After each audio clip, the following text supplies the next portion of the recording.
오늘 복귀 물음표가 붙었습니다. 기사 같이 보시죠.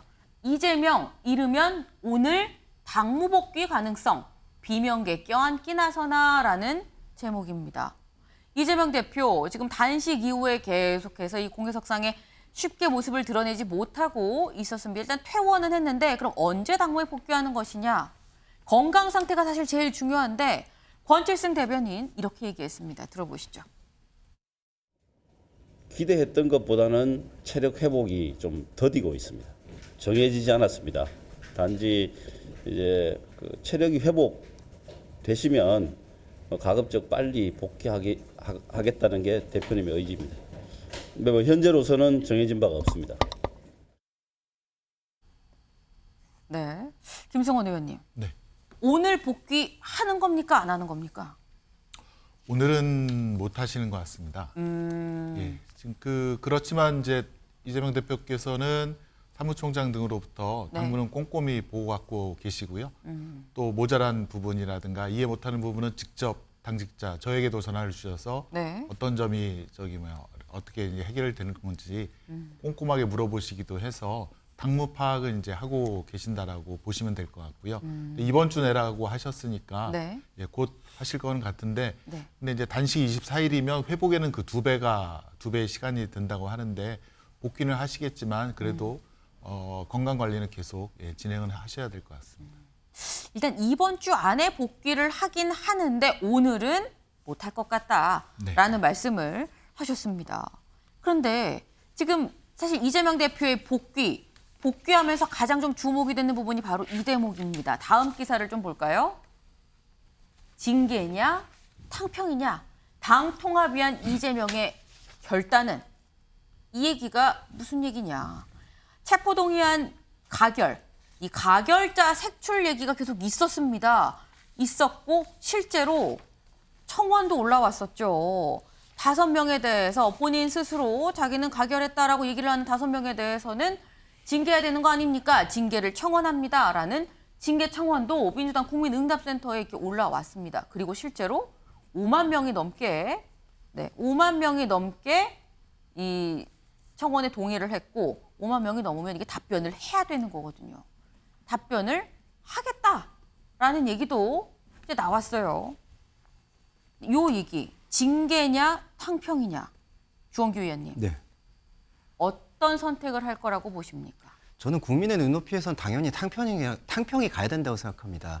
이미 비명계 의원들은 모욕을 당한 만큼 당하셨어요. 사실은 가결이라는 게 사실 당 내부에서는 그게 해당 행위일 수 있어도 국민이 볼 때에는 그걸 통해서 사실은 이재명 대표께서 기각이 되는, 그러니까 어떤 무고함을 소명할 수 있는 그 실마리, 돌파구도 열었다고 생각하거든요. 그런 의미에서는 이미 충분히 모욕당할 만큼 당하셨기 때문에 당대표는 그거를 끌어안는 모양새를 보이는 게 가장 중요하다고 보고요. 또 하나는 이번에 송갑석 최고위원이 물러난 그 자리, 그 자리에 지나친 개파색이 짙은 인사를 모시지 않는 그러한 탕평책도 필요하다고 생각합니다.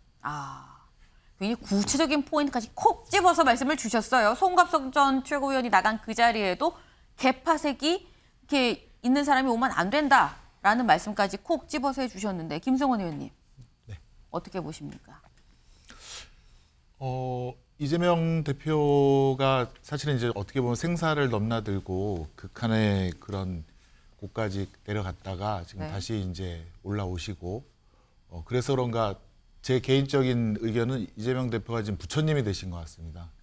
다 모든 게 다 허용하고 그런 느낌을 주시는데 저희가 이제 과거일로 징계라든가 이런 것은 사실은 저도 쉽지는 않고 법률상으로도 그렇지만 앞으로 저희는 이제 통합이 아니라 단결을 해야 될 때인데 그 단결에 반하는 행위를 하신 분들에 대해서는 앞으로는 그 점은 사실은 해당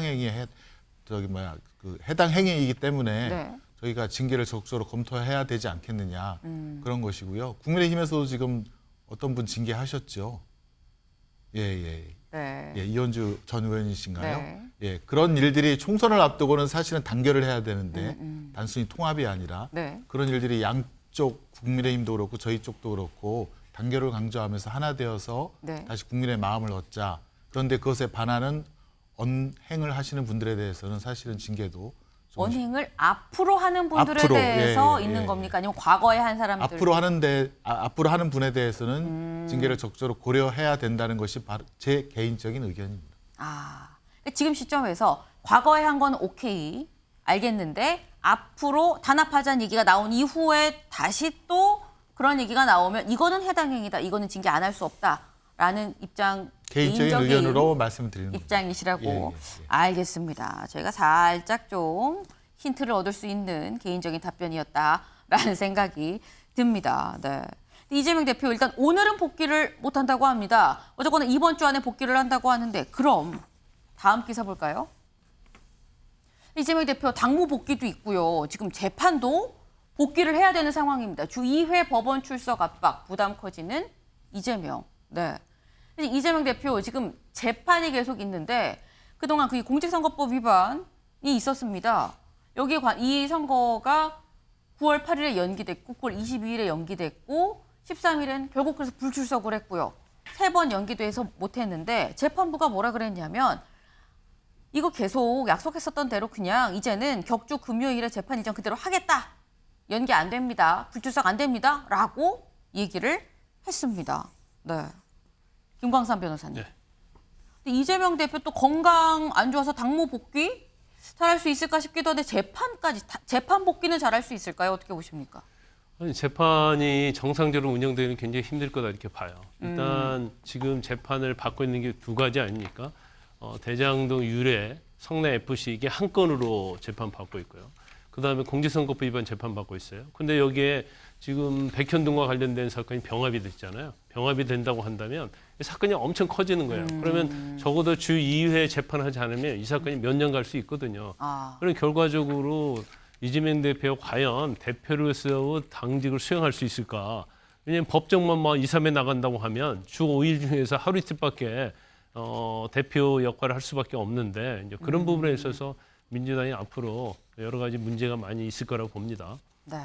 일단 이재명 대표 당무에 복귀해서 징계냐 통합이냐라는 부분도 있고 재판에 복귀해야 되는 부분도 있고 이재명 대표의 향후 이 행보도 주목이 되는 부분입니다.